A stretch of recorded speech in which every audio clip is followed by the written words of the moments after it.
Welcome to the deep dive. Today, we're really digging into something fascinating. It's this mix of history, philosophy, ancient spirituality. Yeah, it's a great blend. We've got sources that tell a really dramatic story, but also connected to some incredibly deep ancient wisdom. Exactly. And it gives us this unique way to think about knowledge itself. So, our mission today really is to unpack this crucial moment in history using these ancient texts as a guide. We're talking Mogul Prince, a major spiritual search. And wisdom that's described as being so powerful it could make, what, dry wood grow leaves again. Let's Or get into it. Okay, so let's start right at the source, you could say. Our materials talk about the Vedas as being, well, fundamental to Indian thought. Why are they seen as such a core pillar? well, what's really striking is how the source describes the power of this knowledge. You mentioned the bit about making a dry, dead stump sprout new leaves. Yeah. That really speaks volumes, doesn't it? It points to this transformative energy within the Vedas. They're seen as the absolute foundation of Indian philosophy and life. Covering everything. Pretty much everything important. Yeah. The four Purusharthas, the big goals in life: dharma, artha, kama, moksha, duty, prosperity, pleasure, liberation, Okay. and the ashramas, the four stages of life. It all comes back to this core idea of dharma, Mm-hmm. like cosmic order and do the right thing. So Veda means knowledge, but it's clearly not just like facts and figures, is it? What kind of knowledge are we really talking about here? That's a great question. Yeah, literally Veda is knowledge, the art of knowing, understanding, getting to the truth. But it's not ordinary knowledge. Right. It's described as divine knowledge, Yeah. something the ancient rishis, the sages, directly realized. And crucially, the Vedas are called Aparushya, Aparushya, meaning meaning not written by any human, not composed like a normal book. ah, Instead, the idea is that the rishis heard this knowledge. That's why another name for them is Shruti. Shruti, meaning what is heard. Exactly. So these insights, this divine knowledge, it wasn't written, it was heard and then passed down. How did that work? Precisely. The rishis heard these mantras, these potent sounds and verses, and then they taught them to their disciples. It was all through listening, through this oral tradition. Wow. And eventually, this huge body of knowledge got organized into the four main Vedas we know. Rig Veda, that's mostly poetry and hymns. Okay. Yajurveda, more prose, dealing with rituals and sacrifices. Samaveda, that's the musical one, melodies and chants. And then the Atharva Veda, And our sources mentioned the Veda tray. right, the triple Veda.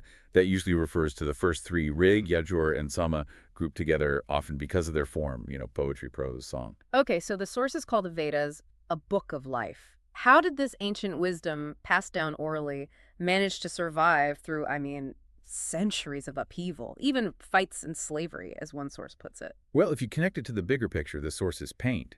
The Vedas endured because the civilization itself, Indian civilization, is fundamentally built on this idea of spiritual unity. Spiritual unity. Yeah, and this constant quest for understanding.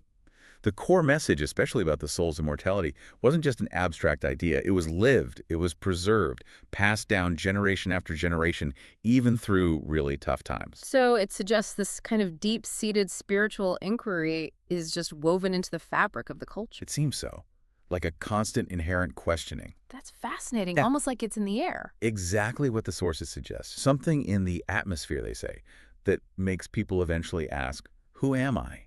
What's my purpose?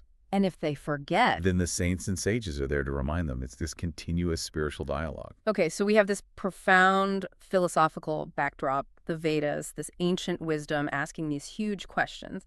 Now, let's bring in our historical figure, Darshiko. Right. Our sources throw us right into a really dramatic moment, his capture by his brother Aurangzeb's forces. But it wasn't just a quiet arrest, was it? The description of the public reaction is, well, it's pretty intense. Oh, absolutely. It's actually quite stunning when you read it.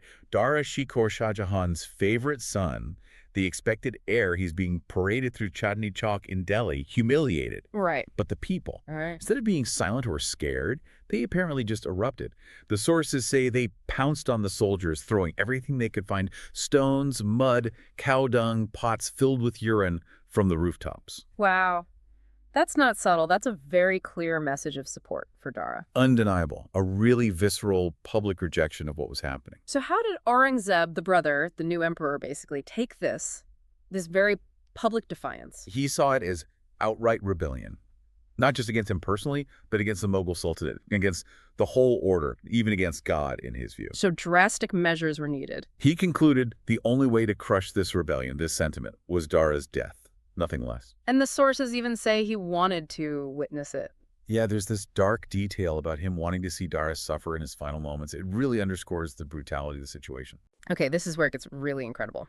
Faced with that kind of end, this horrifying prospect, how did Darshiko react? What peace could he possibly find? His composure, as described in the sources, is truly remarkable.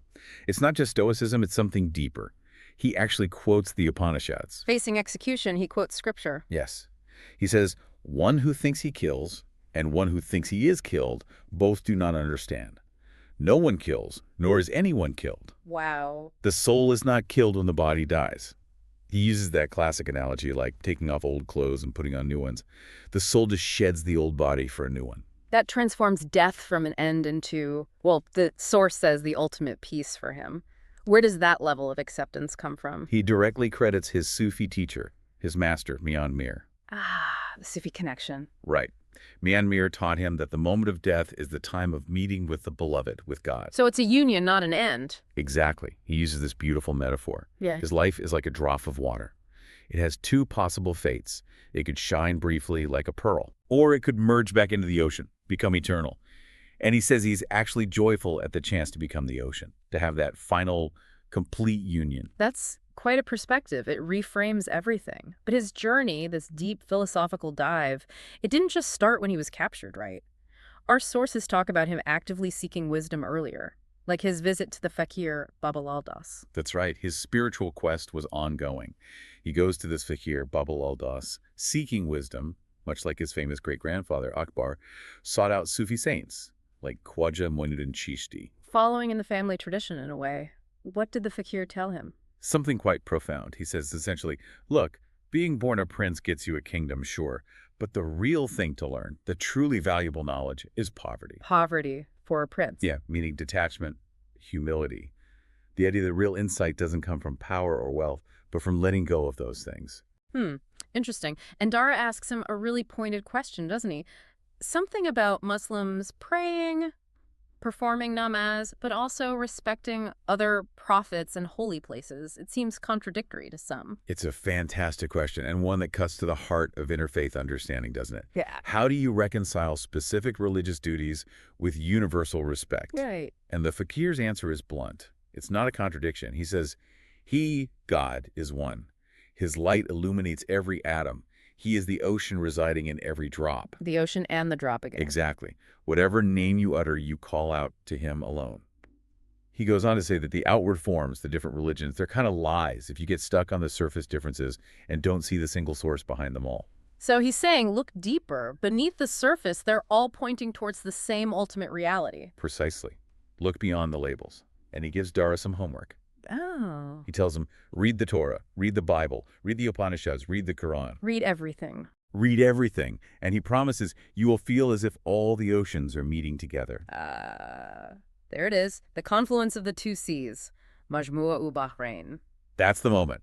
Dara hears that phrase, the confluence of the oceans, and apparently immediately thinks, I have to steal that. Borrow it for the title of the book he was planning. A book about the unity of Hindu and Islamic thought. Exactly. He wanted to show how these two great traditions were, in essence, meeting points for the same divine ocean.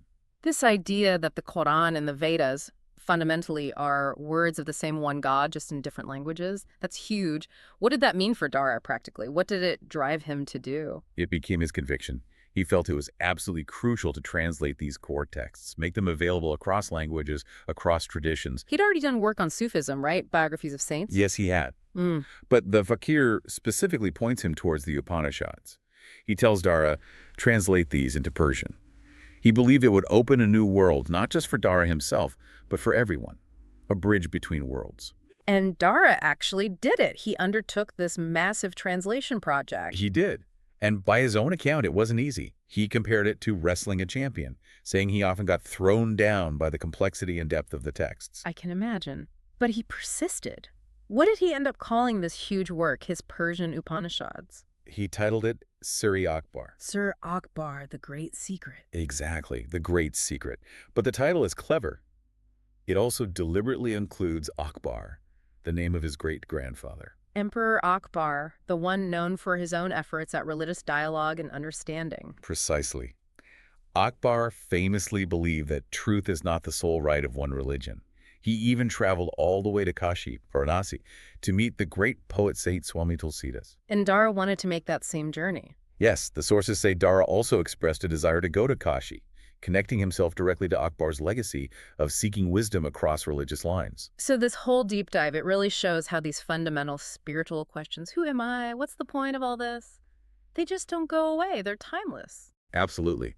And seeing someone like Dara Shikoh, a prince literally facing his executioner, find real solace and profound meaning by engaging with these questions. Yeah. It's powerful. It speaks to what the sources say about the Indian mind, doesn't it? That it's drawn less to conquerors and more to those who conquer themselves, drawn to purity, to the soul. Exactly. That inherent spiritual quest, that focus on the soul's immortality, seems to be what allowed these core messages to survive through everything, through centuries of turmoil. It's resilient. And yet, even as Dara is having these profound insights, translating the Upanishads, seeking this unity, the real world, the political world, is closing in. Yeah, that's the tragic irony, isn't it?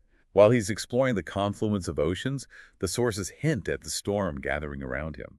Conspiracies back at court. Opposition from more traditional religious figures who probably saw his ideas as dangerous, maybe even heretical. Definitely, they feared his attempts at synthesis. And then, the really bad news arrives. His father, Shah Jahan, is seriously ill, which inevitably triggers the succession crisis. The war for the throne between the brothers. Indeed. So, despite all his spiritual attainment, he can't escape the earthly struggle.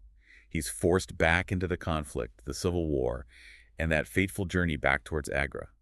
His spiritual path runs right into the harsh realities of power politics. Wow, what an incredible complex story we've explored. We went from the roots of the Vedas all the way through the dramatic life and really the profound inner life of Dara Shikoh. Yeah, we've seen how ancient philosophy isn't just abstract. It can offer genuine peace, real strength, even when facing the absolute worst. And how one person's intense quest for spiritual unity could lead them to try and bridge these vast, seemingly separate worlds of thought and scripture. It really brings forward this powerful idea, doesn't it? That maybe the most revered texts from traditions that look so different on the surface. When you go deep, when you approach them with an open heart like Dara tried to, maybe they reveal a single shared unifying truth underneath it all. A single truth in different languages. So thinking about all this, what does it mean for you listening right now? Here's something to consider. If that ultimate truth is one, just manifesting in countless ways, countless forms, countless languages, what does that imply? Yeah, what does that imply for how we approach knowledge today? How we think about truth, understanding across different cultures, different beliefs, in our own complicated time? How might we find our own confluence of oceans?